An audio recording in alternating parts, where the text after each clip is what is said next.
반갑습니다. 부동산 투자 여행의 박일입니다. 아침 저녁으로 날씨가 매우 쌀쌀해졌습니다. 따라서 독감에 걸리는 분들이 상당히 많습니다. 제가 알고 있는 지인분들께서도 독감과 코로나가 겸해서 아픔을 견디는 사람도 있습니다. 아무튼 건강에 유의하시기 바랍니다. 여러분들 모두 다 잘 알겠지만 요즘 경제 상황이 매우 어렵습니다. 아울러서 일부 언론에서 나오는 부동산 관련 많은 이야기들이 있습니다. 예를 들어서 집을 구하기 위해서는 내년 중반, 초반 여러 이야기가 많습니다. 그러나 지난번에 제가 말씀드렸다시피 전반적으로 강의를 해서 언급을 했는데 부동산 투자자 입장에서 보면은 아무래도 내년 이후라야 된다. 내년 이후 또는 24년도 중반 정도 시점에서 여러분들이 투자에 직접 관심을 가지는 시기가 아닐까라고 감히 말씀을 드려봅니다. 자, 지난 시간 강의에서는 부동산 투자에 있어 가지고 부동산 공법의 기본이라도 알고 투자를 해야 성공할 수가 있다라고 말씀을 드렸습니다. 그 중에서 잘 아시겠지만 용도, 지역, 지구, 구역, 또 건축법상의 도로 관계라든가 이런 내용은 기본 중에 기본입니다. 이것을 모르고 투자를 한다라는 것은 한마디로 어불성설입니다. 자, 따라서 용도 지역은 여러분들도 아시는 분들은 잘 아시겠지만은 토지의 가치를 평가할 때에 가장 중요한 잣대입니다. 도로 여건을 무시한 채에 용도 지역만 보고 토지를 매입하면은 실패할 확률이 매우 많습니다. 이 말은 결국은 지난 시간에도 강의 드렸다시피 기본 중에 기본인 용도 지역과 건축법상의 도로 관계를 알고 있어야 됩니다. 이는 결코 어렵지 않습니다.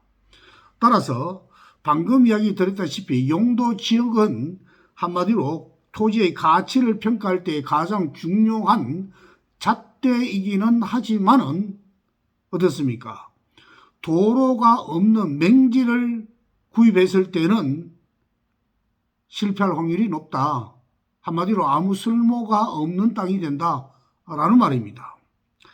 따라서 올바른 토지 투자는 용도 지역뿐 아니라 건축법상의 도로에 접하고 있어 가지고 최종적으로 건축이 가능한지를 반드시 확인을 해야 된다는 말입니다. 보통 토지를 개발하면은 누구나 잘 알다시피 수익이 높은 것은 사실입니다. 물론 100% 그렇다는 말은 아니지만은요. 실무에서는 개발하지 못하는 토지를 좋은 토지로 착각을 해서 구입하는 경우가 너무도 많습니다. 자, 이럴 경우 후회한들 소용없습니다. 예를 하나 들어보겠습니다. 여러분들 메모지를 하나 꺼내 가지고 그림을 먼저 한번 그려보시고 메모할 거는 메모해 주시기 바랍니다. 만약에 KTX 역세권 주변에 대단지의 아파트 단지가 있습니다. 아파트 단지가 있습니다. 그러면 그 아파트 단지 바로 옆에 임야가 있습니다. 임야인데 면적은 약 평수로 한 1000평 정도가 된다고 가정을 한번 해봅시다. 그래서 이 토지를 매입하는 형태는 지분 형태로서 매입을 한 것입니다. 실제 땅을 매수할 때는 가분할도에 그려진 면적을 보고 매수하는 경우가 굉장히 많습니다. 이 수법은 잘 아시겠지만은 기획부동산에서 이런 식으로 가분할도를 그려가지고 파는 경우가 굉장히 많죠.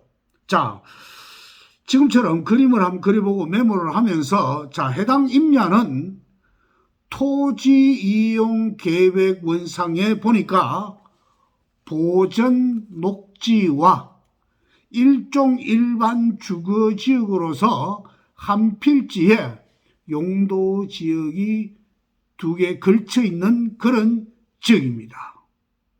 자, 여기에서도 보면은요, 기획부동산에서 이 땅을 팔 때는 보전 녹지로 팔겠습니까? 아니면은 일종 일반 주거지역으로 팔겠습니까? 아니면은 보전 녹지와 일종 일반 주거지역이 걸쳐 있다라고 팔겠습니까?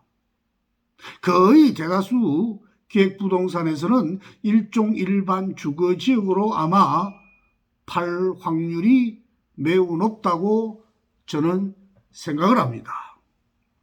자, 또한 이뿐 아닙니다. 해당 필지는 산지관리법상에 의해서 보전산지와 준보전산지에 걸쳐 있습니다. 자, 보전산지와 준보전산지. 보전산지는 잘 아시겠지만은 공익용 산지와 임업용 산지로 세분할 수가 있죠. 나아가서 공익용 산지는 한마디로 개인이 할 수 있는 것은 거의 없습니다. 할 수가 없습니다. 임업용은 그나마 산림 소유자가 할 수 있는 행위가 조금은 있죠. 자, 그런데 이 필지의 1000평의 땅은 공익용 산지와 준보전 산지로 걸쳐가 있습니다. 과연 이럴 경우에 여러분들 어떻게 해야 할까요? 어떻게 해야 할까요? 예? 이때는 반드시 확인해야 할 사항이 있습니다. 뭘 확인해야 되느냐?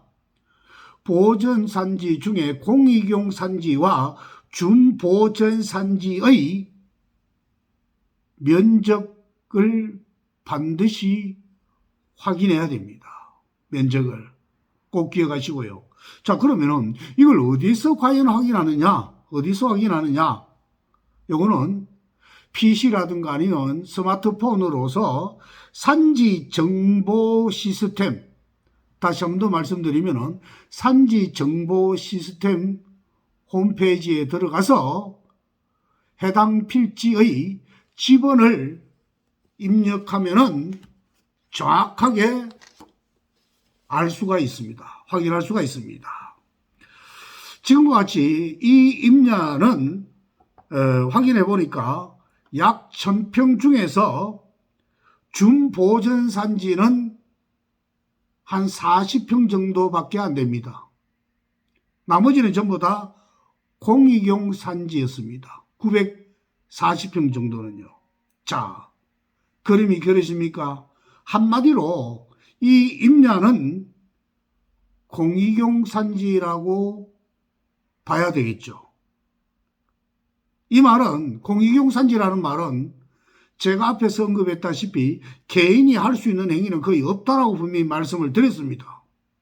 따라서 이 임야는 한마디로 아무 짝에도 설 수 없는 산이다라는 것을 이해를 하셔야 됩니다. 거기에다가 지분 형태로 매수를 했기 때문에 한마디로 매도하는 것 자체도 쉬울까요? 어려울까요? 당연히 어렵겠죠.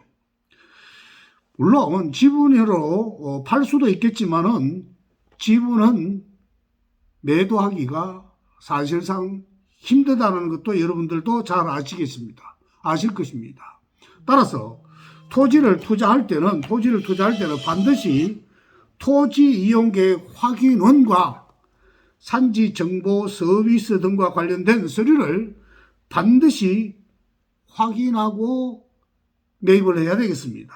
그래도 모르면은 전문가들에게 자문을 받아야 되겠죠. 그래야 실패하지 않습니다. 그런데 대다수 분들은 전문가들에게 자문을 받지 않습니다. 한마디로 사고가 난 이후에 와서 묻는 경우가 거의 대다수라고 보면 됩니다. 한마디로 이런 상황이 끝났는데 뒤늦게 물어본들 무슨 소용이 있겠습니까? 돈을 벌기는 어려워도 돈을 날리기는 순간입니다. 자기 자신이 토지를 볼 줄 아는 안목을 키워야만이 성공적인 투자가 될 수 있다는 점 여러분들이 머릿속에 꼭 기억을 해 두시기 바랍니다. 자, 수고 많았습니다.